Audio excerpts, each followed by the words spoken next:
तो हेलो मेरे सीबीएसई के स्टूडेंट। तो बेटा बताइए सबसे पहले आप सब कैसे हैं। आई होप सब अच्छे होंगे। ठीक है, तो बेटा मैं आपके लिए एक धमाकेदार अपडेट लेके आया हूँ। तो क्या अपडेट है तो मैं आपको वो अपडेट बता दूं। देखो वो अपडेट आपने ये सीबीएसई ने ये छापी हुई है, तो सीबीएसई की तरफ से ऑफिशियली दिया गया है। तो इस अपडेट के बारे में मैं आपको बताऊंगा इस वीडियो के माध्यम से। तो बेटा ये जो अपडेट है उन बच्चों के लिए जो बच्चे 10th क्लास में, आपने देखा होगा मैथ्स दो होती हैं हमारे सीबीएसई के अंदर, एक होती है बेसिक मैथ, एक होती है स्टैंडर्ड मैथ। तो जो बच्चे बेसिक मैथ लिए हुए थे, फिर बाद में वो सोचते थे यार हमारी स्टैंडर्ड मैथ में कन्वर्ट होगी या नहीं होगी, क्योंकि उनकी इच्छा होती थी आगे मैथ कंटिन्यू करने की। पर होता क्या था, कंफ्यूजन की वजह से बेसिक मैथ ले लिया करते थे कि आगे पता नहीं है, टफ है, ये है वो है, सोच लेते थे। ठीक है, तो अब उनके लिए एक धमाकेदार ऑफर आ चुका है सीबीएसई की तरफ से। अब अगर वो बेसिक मैथ ले लिए हैं तो बेटा 11th में अगर वो जाएंगे तो वो अपनी मैथ्स का जो लेवल है वो बदल सकते हैं, वो चेंज कर सकते हैं, वो बेसिक से स्टैंडर्ड में आ सकते हैं। ठीक है, तो उसी के रिगार्डिंग कुछ आर्टिकल्स ये दिए गए हैं, सीबीएसई की तरफ से ऑफिशियली निकाला गया है। तो क्या निकाला गया बेटा आप खुद दे सकते हैं।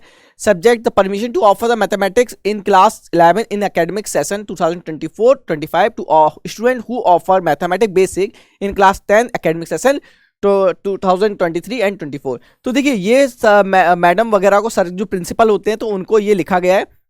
ठीक है, तो ये सब चीजें लिखा गया है, पर उसके लिए भी कुछ कंडीशनें होंगी। वो कंडीशनें क्या है वो मैं बता दूं बेटा आपको साथ ही साथ, ताकि आप लोगों को वो कंडीशन भी पता लगे। The relaxation in this rule to continue further academic session 2024 to 5 only. तो ये बेटा 24 और 25 के लिए ही वैलिड है। ठीक है, और साथ ही साथ मैं आपको दूसरी चीज बता दूं, before permitting mathematics in class 11 to such student, head of the institute and school should satisfy that the student are having aptitude and ability to pursue mathematics in class 11।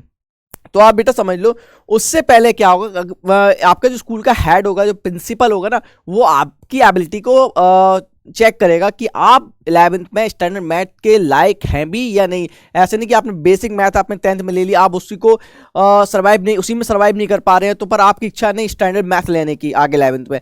तो मैं बता दूं उसके लिए क्राइटेरिया ये बनाया गया है। सबसे पहले आपका जो हेड होगा, जो एग्जामिनर होगा, है ना, जो प्रिंसिपल होगा आपके स्कूल का, वो चेक करेगा आपकी एबिलिटी मैथ्स की। उसके बाद ही वो आपको डिसाइड कर ही देगा कि आप स्टैंडर्ड के लायक हैं या नहीं। ओके, तो ये मैं बेटा आपके लिए अपडेट इंपॉर्टेंट समझ रहा था। ये आपके लिए हो सकता है ये खुशखबरी हो। ठीक है, जो बच्चे बेसिक मैथ लिए हैं और स्टैंडर्ड में चेंज करना चाहते हैं।